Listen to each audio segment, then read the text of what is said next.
When former Navy SEAL Noah Carter returned to the quiet suburbs of Clearwater Ridge, he believed he had come only to repair his old childhood home. But Jax, the loyal German shepherd who once dragged him out of enemy fire, suddenly stiffened on the porch, ears raised toward the house next door. A cry broke through the summer wind. A crash followed, and Noah felt something he hadn't felt since the battlefield. A pull, a calling, as if God himself had placed him there at that exact moment. Behind that wall was a mother and a child trapped in a storm they could not escape alone. And tonight, Noah would learn that some missions are not assigned by command, but by faith. Before we continue, tell me where you are watching from in the comments. Share this video with someone who believes in second chances. And don't forget to subscribe for more stories of courage, grace, and the quiet ways God protects us. Summer in Clearwater Ridge. The late summer heat settled over Clearwater Ridge like a warm veil. Noah Carter stepped out of his old truck and let the humidity press against his shoulders. At 40, he carried the stillness of someone who had lived through too many loud moments. His tall frame moved with a rigid precision, the quiet echo of a battlefield injury that lingered in his left knee. His face bore the chiseled angles of a man shaped by discipline, with a square jaw softened only by a short beard streaked with silver. Dark brown eyes, usually steady and warm, shifted sharply whenever he sensed the faintest threat. He had returned to his childhood home only to repair it and sell it, nothing more. Clearwater Ridge held memories he wasn't ready to untangle. His mother's laughter on the porch, his father's silence the morning he left for basic training. Those years built walls inside him he never learned to open. Beside him trotted Jax, his 5-year-old German shepherd. Jax moved like a creature carved from instinct and loyalty, with black and tan fur glinting under the sun. His amber eyes flicked from one direction to another, wide ears twitching at each sound. The harness across his chest read, "Service Dog, Do Not Pet," a quiet sign that he had shared more than one lifetime's worth of danger with his handler. Yet, when he glanced up at Noah, something softened. Trust, companionship, a promise never spoken aloud. The house next door belonged to Emily Brooks, a 35-year-old single mother raising her son alone. She had the fragile grace of someone accustomed to carrying too much. Her slender figure, fair skin, and chestnut brown hair tied loosely at the nape gave her a gentle appearance, but her hazel eyes, though kind, flickered with a quiet dread she tried to hide. Noah had watched her for days from his porch, the way she tugged her sleeve down whenever the wind lifted it, the way she stiffened at sudden sounds, the way her smile never reached the corners of her mouth. Emily's 10-year-old son, Logan, was small for his age, with sandy hair that fell over a pair of earnest blue eyes. He spoke softly, often clutching the straps of his backpack with both hands, as though bracing himself against the world. His politeness was disarming, far too careful for a boy his age. Noah suspected he had learned caution early, the kind children learn from watching the adults around them. Though Noah rarely initiated conversation, Emily always greeted him with a warm nod. He found himself responding more gently than he expected. Something about her steadiness drew out a softer part of him, one buried beneath steel and orders. On the 5th evening after Noah's return, the light turned amber across the rooftops. Emily sat on her front steps in a faded summer dress, her elbows tucked inward as if trying to make herself smaller. When Logan asked why she wasn't joining him outside, she smiled without looking up. Noah noticed the faint shadow of a bruise beneath her sleeve, a bruise shaped by fingers, not accidents. Jax noticed it too. His ears flicked forward. A low, uneasy rumble vibrated in his chest. Noah exhaled slowly. He had seen that look in women fleeing war zones. The same guarded tilt of the shoulders, the same quiet apology in their eyes, as if survival required them to apologize for being hurt. He didn't pry, but he watched. He always watched. As night settled over the neighborhood, a restless wind rose off the highway beyond the ridge. The trees near Emily's house rustled with a harsh, uneven rhythm. Noah, sitting on his porch with a worn mug of coffee, felt the shift in the air before the sound reached him. Jax lifted his head, muscles tightening under his fur. Then came the crash. One sharp, violent thud. Something, furniture, a door, slammed against a wall. A muffled cry followed, thin and smothered, fading too quickly. Emily. Noah stood instantly, the instinct of a SEAL moving through him like a familiar current. He wasn't in uniform, he wasn't armed, but his body remembered what it meant to face danger. His heart hammered once, strong and clear, not from panic but from focus. Jax growled, the low, warning sound he used only when he sensed real threat. His amber eyes locked on Emily's house, and his stance shifted into readiness. He knew the scent in the air, the scent of fear, the scent of a predator in his territory. Noah stepped off his porch. He didn't need more information. The decision had already made itself inside him. A second crash rattled Emily's windows. Something heavy fell. A short, strangled scream pierced the night, then vanished into silence. Noah felt coldness spread through his chest, a sharp clarity honed by years of training. Memories of houses torn apart in foreign deserts pressed at the edges of his mind. Rooms where innocent people were cornered, rooms where he had arrived too late. Not this time. He looked down at Jax. "Stay close," he said. Jax's ears flicked once in acknowledgement. Noah crossed the lawn with long, determined strides. The quiet summer night had just shattered, and the tragedy Emily had tried to hide was breaking open at last. The man who returned in the dark, the scream had barely faded when Noah crossed the yard, each step cutting through the thick summer air that clung to his skin like heat from an unseen fire. Jax stayed at his side, the dog's muscles coiled beneath his black and tan coat, every movement tight with purpose. The two of them moved as though pulled by the same instinct, a silent answer to danger that neither needed to voice. Inside Emily's house, the scene struck Noah like a blow. Tyler Brooks stood hunched in the center of the living room, his body casting a long shadow across the floor. He was in his late 30s, tall but thick around the waist, the kind of man whose strength came less from discipline and more from anger. His face carried the burnt red flush of someone who drank too often and slept too little. Stubble darkened his jaw, and his eyes, cold, storm-colored, and restless, darted between Noah and Emily with a predator's twitch. A crooked nose hinted at an old bar fight, and the slight tremor in his hand revealed a man who had never learned to handle regret, only to bury it beneath violence. Emily lay against the base of a cabinet, her summer dress torn at the sleeve. Her chestnut hair, usually pinned neatly, loosened across her face in shaking strands. She pulled her knees close, instinctively protecting herself in the smallest space possible, but her wide hazel eyes fixed immediately on Logan's door down the hall. She didn't care about her bruises. She cared about whether her son was still breathing. Tyler yanked her upright by the arm again. "I told you this wasn't over," he snarled, his voice thick with alcohol. Noah stepped forward, posture steady but voice level. "Let her go." Tyler blinked, confused at the interruption, then laughed, a short, cruel burst that held no humor. "You?" he scoffed. "The quiet neighbor? You think you get a say here?" Jax answered for him. The German shepherd stepped into the doorway with a rigid, stalking grace Noah had seen only in combat dogs during active mission alerts. His amber eyes locked on Tyler, his lips drawing back just enough to show the warning glint of teeth. It was not a threat. It was a promise of what he would do if Noah gave the command. Tyler's smirk faltered, but violence, once awakened in a man like him, didn't fade easily. He shoved Emily aside and lunged toward Noah with the sloppy force of someone used to overpowering rather than fighting. Noah's training rose instantly, a sharp pulse of memory. Dust, night, the crack of gunfire in foreign cities. His left knee screamed as he pivoted, but he moved anyway, intercepting the attack with a clean, practiced block.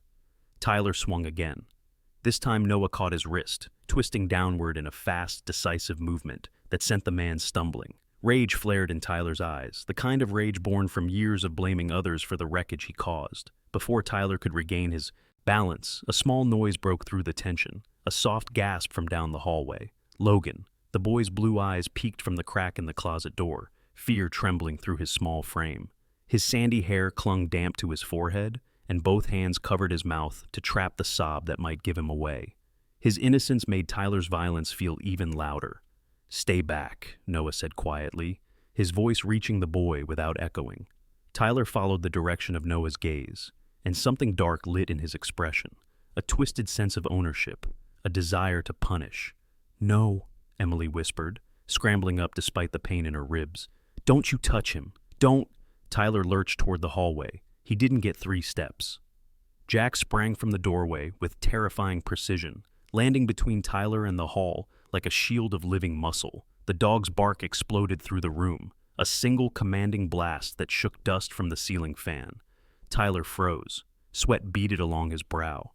Noah stepped in behind him, catching the man's arm and locking it behind his back. Tyler struggled, but every movement only tightened the hold. "Fight's over," Noah said, his breath steady despite the pounding in his knee. "You're done." For a moment, Tyler sagged, chest rising in hot, angry heaves. Then, somewhere deeper in the house, a sound cracked through the air, the sharp clatter of a falling vase as Emily, still shaking, knocked it off a table while rushing toward Logan. That tiny sound was enough. Enough to snap Tyler's restraint. Enough to turn desperation into blind fury. He twisted violently, knocking Noah off balance just long enough to break free. His eyes darted wildly around the room until they landed on the kitchen counter, on the knife block. "No!" Emily cried, but Tyler was already reaching. Noah saw the gleam of steel catch the light. He moved. Jax moved faster. The dog launched himself with a force that sent Tyler crashing against the counter, the knife clattering harmlessly to the floor. They tumbled, Tyler screaming as Jax pinned him with powerful paws against his chest, teeth bared inches from his throat. "No, boy," Noah commanded firmly, stepping in and grabbing Tyler by the shirt. "Hold, but don't bite." Jax froze, a perfect stillness carved from training and loyalty. Tyler's courage drained out of him in a cold rush. For the first time, genuine fear filled his storm-colored eyes. Emily pressed Logan against her, holding him as though he might vanish. Logan's tears soaked into her dress, his small hands gripping her waist. Noah finally dragged Tyler to the center of the room, Jax guarding every inch of movement. The living room smelled of sweat, fear, and something else. A shift in the air, a sense that the violence that had lived in this house for years had finally met something stronger. When the sirens grew faint in the distance, Noah exhaled slowly. It wasn't over yet, but tonight the cycle had broken. Rescue through fire and smoke. The first flame rose like a breath drawn too sharply. Noah saw it catch the edge of the curtain before the heat even reached his skin. The overturned lamp crackled where it lay shattered, sparks licking upward as if eager for fuel. A slick wave of adrenaline surged through him, sharper than any pain in his knee. Fire was no stranger to a man who had served in collapsing compounds overseas, but this was different. This was a home, a place where a frightened boy hid somewhere behind a wall of smoke. Tyler Brooks staggered back, disoriented by the sudden blaze. Sweat broke across his forehead, darkening the ends of his messy hair. His expression flickered between rage, confusion, and something else. Fear, raw and unmasked. Even in danger, he refused to take responsibility for the chaos he fueled. Emily coughed violently, her slender shoulders shaking as she pressed a hand to her ribs. Her fair skin reddened from the growing heat, and her hazel eyes shimmered with panic. "Logan, he's still back there," she choked out, reaching a trembling hand toward the hallway swamped by smoke. Noah turned toward the thickening haze, his mind already narrowing to a single purpose. The instinct drilled into him from years of breaching burning structures clicked into place. "Jax, find Logan!" His voice carried the command of a seal, firm and unwavering. Jax reacted instantly. The 5-year-old German shepherd shot forward, lowering his head and plowing through smoke with precise confidence. His paws struck the floor in quick, sharp taps, tail straight, ears pinned back. His tan and black coat flashed in fragmented streaks of light. Emily reached out as if wanting to follow, but the flames leaped higher along the wall, forcing her to recoil. Noah grabbed a nearby soaked dish towel and covered her mouth, guiding her away from the spreading fire. The smoke thickened too fast. He needed to secure Tyler. The man was stumbling near the entrance, coughing into his sleeve. Noah saw the shift. The instant Tyler's gaze landed on the open doorway. He was thinking of running, of escaping the mess he created. That knowledge hardened Noah's movements. In 2 swift steps, Noah reached him, twisting Tyler's arm and dragging him down with practiced efficiency. Tyler jerked helplessly beneath the hold. Noah tied his wrists with a curtain cord torn from the window. "You're not leaving," Noah growled. "Not tonight." Tyler spat something incoherent, but fear weakened his bite. A crash echoed from deeper inside the hall. Then, Jax emerged, dragging Logan by the sleeve of his shirt. The boy's sandy hair clung damply to his forehead, his small frame curled inward as he coughed through waves of smoke. His blue eyes brimmed with tears, but held tightly to the dog's harness, as if clinging to life itself. Noah reached them, scooping Logan into his arms. "You're safe. I've got you," he said. "The sea." Words steadier than he felt. The fire roared upward, a living creature now, climbing the walls in fierce orange bursts. The ceiling groaned as embers spiraled off plaster. Emily rushed toward them, coughing, tears streaking her soot-marked cheeks. She held Logan close, pressing her forehead against his as relief vaulted through her trembling body. "We need to go," Noah said. "Now!" He grabbed Tyler by the arm, yanking the struggling man to his feet. Emily leaned against Noah's side as they made their way toward the door, Logan clinging to her waist. Behind them, the fire cracked violently. A portion of the ceiling gave way. Noah shoved Emily and Logan through the exit just as debris crashed behind them. Heat washed over his back like a furnace opening. "Jax!" Noah shouted, turning. Smoke poured from the doorway, thick, suffocating, impenetrable. Then through the haze came movement. Jax burst out, fur singed along his spine, but posture firm and eyes alert. He coughed, short, harsh bursts, but didn't slow until he reached Noah. The dog leaned against his leg, as if checking that his handler still stood. Noah knelt, running a quick hand along Jax's flank. "You did good, boy. You did damn good." Emily collapsed to her knees on the lawn, Logan pressed tightly in her arms. She rocked him slowly, whispering reassurances between her gasping breaths. Her chestnut hair stuck to her forehead, and her summer dress, now smudged with soot, clung to her slender frame. But she was alive. Logan was alive. Tyler, bound and coughing violently, dropped onto the grass, cursing under his breath, as if he were the victim of some cosmic cruelty. His storm-colored eyes glared at Noah, not with regret, but with the fury of a man whose control had finally been taken. Far down the street, the rising wail of fire trucks cut through the night. Neighbors began stepping out of their homes, startled faces emerging into the glow of the flames. Among them, Mrs. Helena Ward, a retired schoolteacher in her late 60s, approached. Her thin frame, silver hair, and gentle brown eyes gave her the appearance of someone carved from kindness itself. She placed a trembling hand on Emily's shoulder. "Oh, sweetheart," she murmured, voice soft but steady. "It's over now." Emily nodded, though tears continued to fall. Noah rose slowly, his knee throbbing beneath him, but he stood tall as the first fire truck screeched to a halt before the burning house. The scene reflected in the windshield: orange flames, a family saved, a man restrained, a dog with the heart of a soldier. Tonight could have ended in ashes. Instead, 3 lives were pulled from the jaws of tragedy, and as Jax pressed against Noah's side, the veteran felt it, a familiar echo from the battlefield. Mission successful, but far from over. The truth unearthed, the morning after the fire felt strangely quiet, as though the entire neighborhood had taken a breath and held it. The scent of smoke still hovered above the charred ruins of Emily's living room, drifting along the summer air like a shadow refusing to leave. Noah stood beside his truck, the sunlight casting long lines across his shoulders, as Jax rested at his feet. The German shepherd looked tired but alert, his black and tan coat still marked with faint soot where the heat had brushed him the night before. Emily and Logan sat on the back bumper of an ambulance. Emily, with her chestnut hair pulled into a loose braid, looked pale beneath the morning light. Her slender frame trembled each time she inhaled, but her hazel eyes held something new, relief mixed with a fragile sense of safety. Logan leaned against her, quiet and exhausted, his small hands clutching the sleeve of her shirt as though fearing she might disappear. Soon, police officers escorted Tyler Brooks from the property. He looked different now, smaller somehow.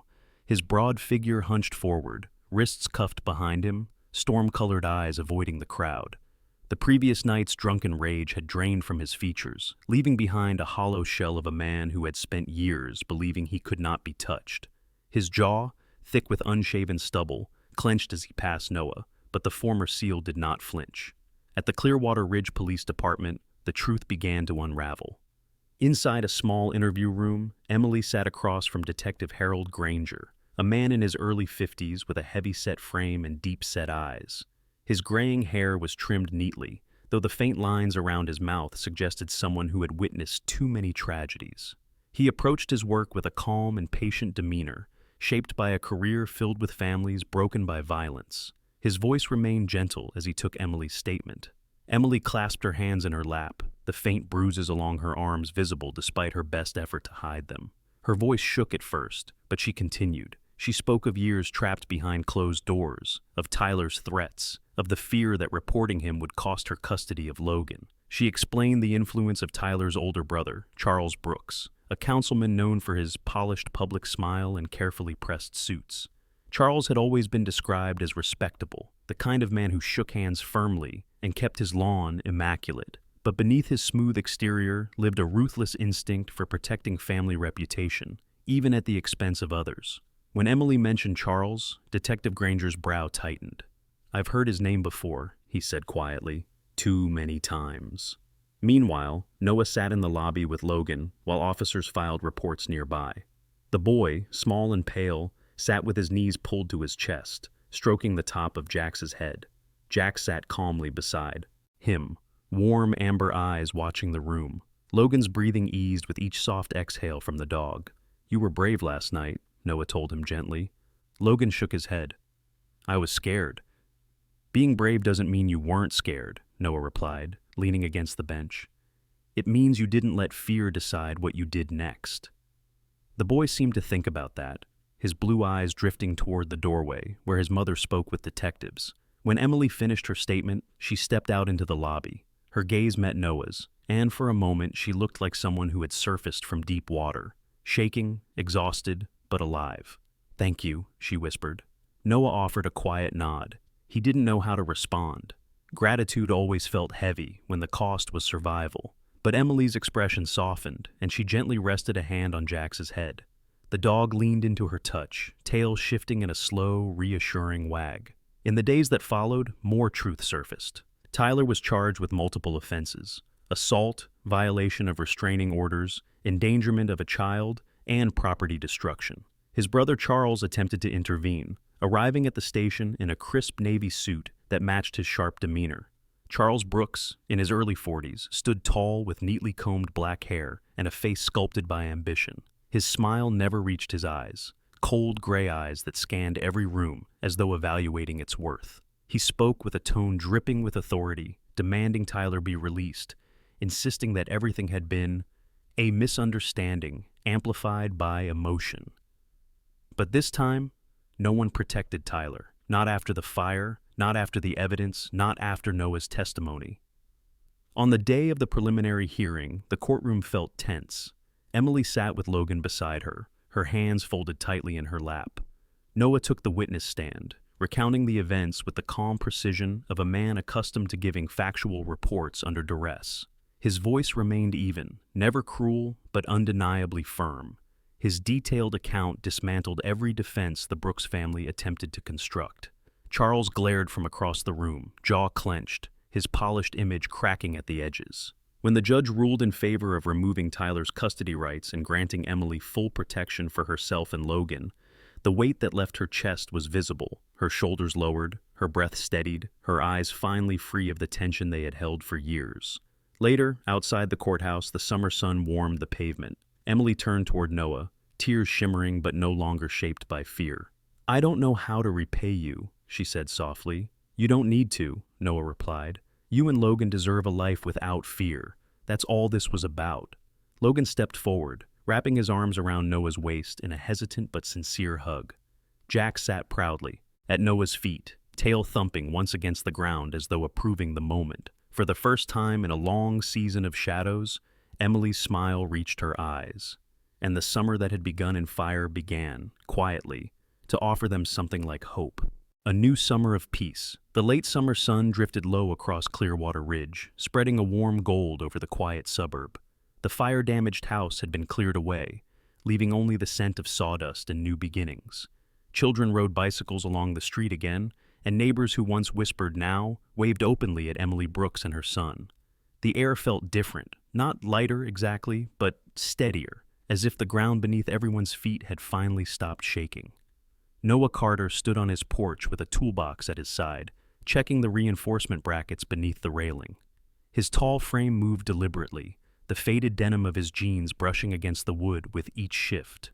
His short beard caught the evening light, the silver strands glinting softly. He looked healthier than he had in months, the tension once locked around his shoulders beginning to unwind. Jax lay at the edge of the porch, resting his head between his paws.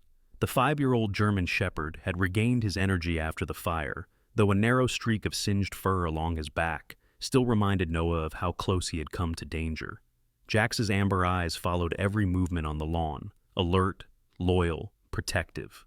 Across the yard, Logan ran in quick circles, dribbling a faded blue soccer ball with growing confidence. The 10-year-old's sandy hair bounced with each kick, and the fear that once shadowed his blue eyes had begun to dissolve. His laughter carried through the warm air, bright and free. It had been a long time since such a sound belonged to him. Emily stood nearby with a small plate wrapped in a floral-patterned towel. She had regained color in her cheeks. The fading bruises were hidden beneath a light summer blouse. Her chestnut hair, tied loosely at the back, caught a soft breeze.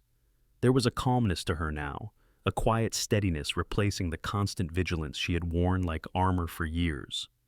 "Noah," she called gently, stepping onto his porch. "We baked these earlier. Logan insisted on delivering them before they cooled." Noah lifted his gaze toward her. "You really don't have to bring something every day." "I know," Emily said with a small smile, "but it feels good to do it." She handed him the plate. Her fingers brushed his for a moment, light, hesitant, warm.